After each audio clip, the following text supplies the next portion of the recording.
ที่พัดมานั้นสั่งบ่สงสารคนที่หนาวใจผ้าห่มกันหนาว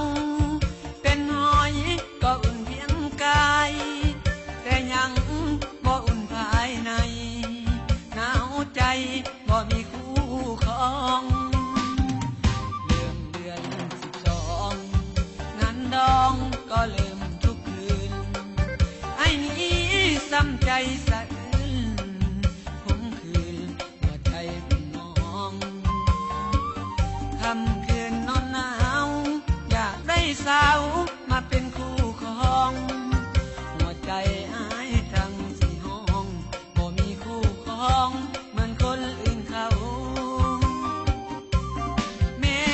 เอ๋ยลูกอยากมีลูกมีเมียโปรดได้ส่งเสียอย่าให้ลูกนอนเหงาหากลูกมีคู่ขึ้นสู่